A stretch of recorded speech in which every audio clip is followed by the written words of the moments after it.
And now back to your regular programming. If you speak better to yourself. You showed up for probably the dumbest conversation we've ever had on this show. Let's have that smile again. Tell me how that happens. Physically should not happen. Relax.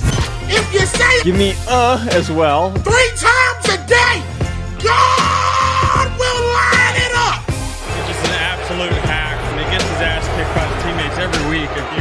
It's just terrible. Welcome back to Hack City. I'm Joe DeLeone, and with me is my former teammate and roommate, Sean Anderson. We're doing another preview to get you ready for the 2024 college football season. Joining us, another member of the Bleav Network, Bryant Browning, also not only the host of Bleav in Buckeyes with Jim DeCecqua, he is also a former guard for the Ohio State Buckeyes, played in the NFL from 2011 to 2015. Going to help us get ready to get to know this great Ohio State Buckeyes team. Bryant, before we get into talking ball, we start every single show with a Would You Rather. Sean, what do you got for us? Yeah, we know that offensive linemen come in all different shapes and sizes, and I think that different guys – I'm not covetous, but there were assets that my other offensive linemen had that I wish I had. Like, I wish I had Kyle Murphy's foot speed or Raees Johnson's punch. Yep. And for you, I had a question. Would you rather have Justin Boren's neck or Mike Brewster's double unibar face mask? I think either would be a big asset on game day. Man, I'm going to have to go with the Justin Boren's neck, man. That thing, obviously, we both play guard together.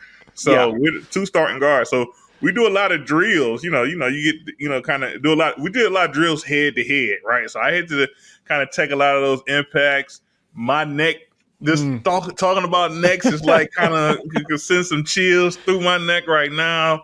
And I'm sure Justin's neck is fine because that thing was like a center block that's up there sitting on his shoulder. So I'm sure like he could. Yeah. Now he couldn't button up his shirt. I know you're talking about gear beforehand. He wasn't a top button guy for sure. That wasn't his style. But if a footballer could come in handy. His 09 media day photo is fantastic because you can tell that that's just as far as the tie can go. It's just kind of hanging there, but you can't do it. You're working with just different types of humans that are just extra size.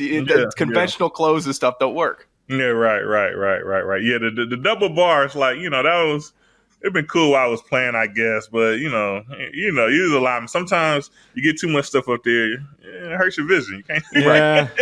Yeah, you can't see. Not a lot of guys rocking that these days, but the neck is always underrated. If I see any position, even a kicker, if I see a kicker with a big neck, I know he's got some extra juice in him. Let's get to talking about this Ohio State team, though.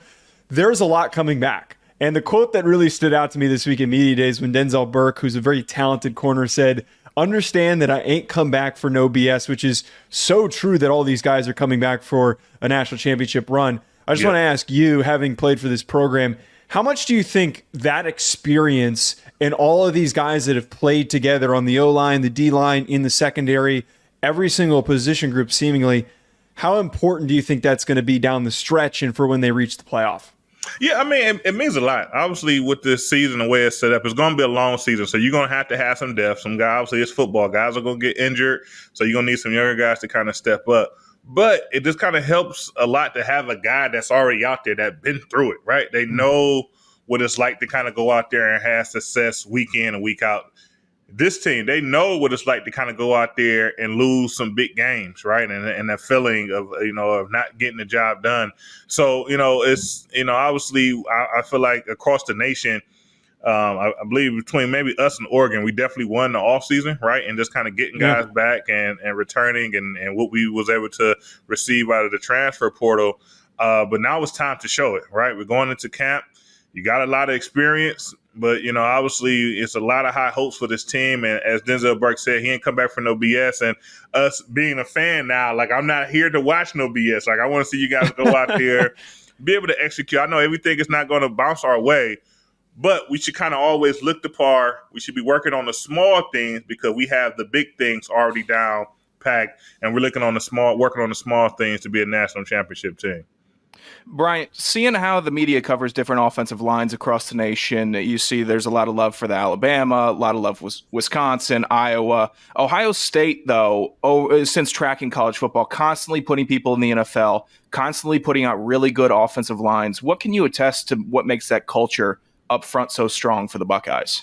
I mean, it really, when it comes to up front, it means a lot, right? I'm obviously a former offensive lineman, and obviously I feel like those traits as an offensive lineman on the football field kind of resonates with me in my personal life. Like, I'm an offensive lineman off the field as well. Like, I'm always about, putting others first. I'm always about, doing what it takes to kind of get the team strong, keep the team together, keep the team focused, and moving things along without always being the front one, right? The one scoring and kind of going things of that nature. And for Ohio State, it's just, the guy when I got there, when I was a young guy on the team, I had Kirk Barton, Alex Boone, I played with Doug Daddish, TJ Downing, and that was their mindset, right? And that's the young guys, and I'm learning. This is how you go about your business of being an offensive lineman at Ohio State. And so now that you see guys now, I feel like hopefully that tradition still kind of get passed along.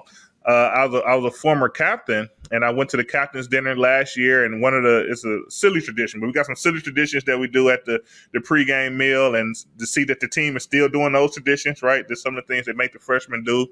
They still are following those. And it's just, heartwarming to see that things are still being carried on. But when it comes to the offensive line play, like you say, we talk about several teams in the conference. I feel like over the last couple of years, everyone is talking about how well Michigan offensive line is, right? I think that they won the offensive line award that they just kind of created a couple of years ago, and everyone talk about how well they do and running the ball and things of that nature. And to be honest, our offensive line hasn't been to that standard. And I feel like on our show, I talk about it all the time where, like, when we play, like, it was no doubt in our mind that our offensive line is better than Michigan's offensive line. And when we play, we're going to kind of go out there and show it.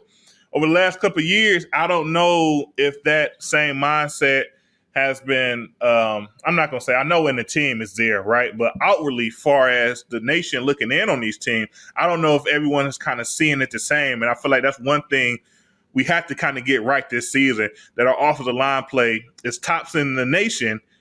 And we're definitely going to be better than the Michigan unit. That's for sure.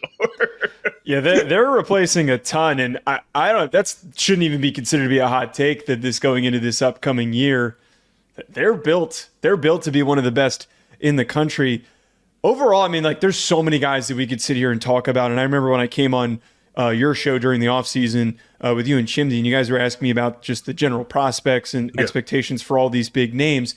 If there's like one guy who maybe isn't getting as much love. Like, I feel like we talk so much about Quinshon Judkins and Caleb Downs and Jack Sawyer, JT Tuamoila, Will Howard, who hasn't even been a full-time member of the team just yet until this spring or this offseason. He gets a lot of talking points, it feels like. Is there one guy who you would pinpoint as someone who deserves more recognition and could be important for this upcoming year? Yeah, I'm gonna keep it classic O-line. I'm gonna keep it right with the offensive line. I'm gonna say Donovan Jackson. That is a great pick. And Seth McLaughlin. Seth, for one reason. Last year, I talk about how our offensive line could kind of seem that sometimes we struggle, and I feel like we struggle when watching the game. It looks like a lot of time it's not physically that we're struggling, right? It's mentally. Like, it's like we're going to the wrong people. We're trying to, the angles on the ways that we're trying to get to the next level is not making sense. We're not tracking guys, and due to that, they're making plays. So hopefully Seth, a center, they kind of make a lot of those decisions, right? Like, okay, this is who we're considering as the Mike linebacker. This is the Will, the Sam, and that could at the snap, kind of help out a lot of things on where we're going. And I say Donovan Jackson because he just played a lot of football for us, right? He's going to his fourth year. Obviously, he's been a 3-year full starter, and then it's just and even as a true freshman, he played in every game. And former 5-star recruit, right? He's been doing it for a while, and he has the experience. So Seth is new to the program, obviously transferred from Alabama. So we expect him to be a leader. But a guy like Donovan, who's been there the longest, had the longest tenure actually is playing, I feel like there's a lot of weight on him to kind of set the bar, the standard for that offensive line this season, what they're going to accept, what they're not going to accept, and then kind of take that, move it along, because if the offensive line is solid, then there's no way, we're not in our national championship conversation at the end of the year. Bryant, I'm getting a little tired of playing these guys on EA College Football 25, but Quinshon Judkins and Travion Henderson have Ohio State is loaded in the backfield this year. Do you see one of them becoming the main premier back throughout the season, or do you think it'll be a pretty even split throughout? I feel like it would be an even split, and I say that because that's really what the game has turned into, right? When you watch, the games on Sunday, right, where everyone is trying to get to in the NFL, it's a multiple back effort for most time. I mean, except other than maybe CMC in San Francisco, there's usually multiple guys that's going to get touches in the game and get a great shot at being productive. And with Chip Kelly coming in, we know he wants to run the ball. You're looking at his numbers that he was able to put up at UCLA over the last couple of years. A quarterback who's not that can run, right? He has some mobility to himself, right? Most likely it'd be Will Howard, but even if it is Devin Brown, who's a tad bit of a competition for that role, he has the ability to run the ball as well. So I would expect that both guys will get their looks, both guys will kind of get their shake at it. And I feel like it would help with team camaraderie that you just, you keep things equal compared to, pitting one in front of the other because Eagles matter, right? This is still football, This is competition. So Eagles matter. And you just kind of have to be mindful of that if you want to make sure that locker room stays strong and no one starts, picking sides and things of that nature. Last question I have before Sean had a fun one. Jeremiah Smith has been hyped up a lot, and he has already accomplished a ton. And talking about him getting his helmet stripes and everything that's happened for him during the spring, and was the highest rated recruit this past cycle. It feels like in a few years' time, he absolutely is going to live up to those expectations, be the next potential first rounder. But in terms of 2024, are you buying the hype that he's going to get onto the field and be a contributing receiver, or do you think that the room right now is just a little too deep for him to maybe crack that top three and he'll maybe be the fourth guy? I think he would get his opportunities. I feel like, a guy like him with so much hype around him. And, a lot of times, once the kid come on campus, the hype kind of dies down a bit, right? You kind of come to reality, like, okay, he's playing in college now, and he has things to work on, things he need to learn, but not with Jeremiah Smith, right? It's like he's on campus, and now it's like, he's even better than expected, almost like, right? When they're kind of looking at his attributes, I Bleav he would get his shots. I'm not a bit stat chaser for wide receivers, right? Because it's like a lot of things kind of have to go right before to even get an opportunity to make a catch. But I feel like they will get him out there in some meaningful time in games, give him some shots, get some balls his direction, just kind of see how things goes. The guy is, he probably already is the best looking, quote unquote, looking wide receiver when you look at his physical attributes in the room already. And, you just can't hold a guy like that back. That's bad for recruiting. That's bad for everything. So you got to get him out there, give him some shots, especially with so much hype around him. And, we'll see how it goes from there. Bryant, last one for me. Has there been an Ohio State quarterback since you played that you really wish you could have blocked for? Yeah, definitely. Yeah, all of them, right? But I would say the one that sticks out the most is definitely C.J. Stroud. Already, he's always a gifted special player to me.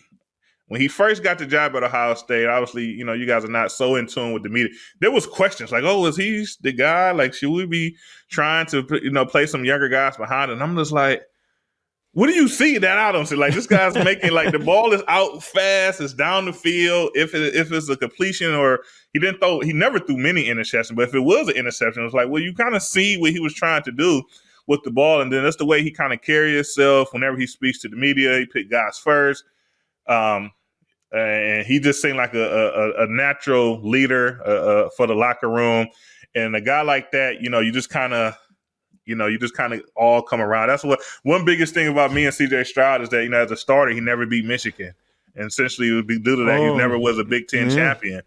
And it's just like, man, for a guy like that to never be able to check those boxes at his Ohio State career, it makes me sick to my stomach. but obviously, his success is kind of transferred right over to the NFL. He's doing well there as well. But man, just to kind of get those things done for a guy like that, just would have meant a lot for sure. It's kind of the two sides of the coin with CJ, where all the guys before him, like you're talking about, you got guys who won national championships, guys who. He followed Justin Fields. Kind of a hard act. But my point is that he's going to end up being the most successful one in the NFL. Like, it's funny to think that like all these other guys were able to accomplish more in college, even though I'm arguably the past 10 years, he probably is the most gifted one to suit up at that position.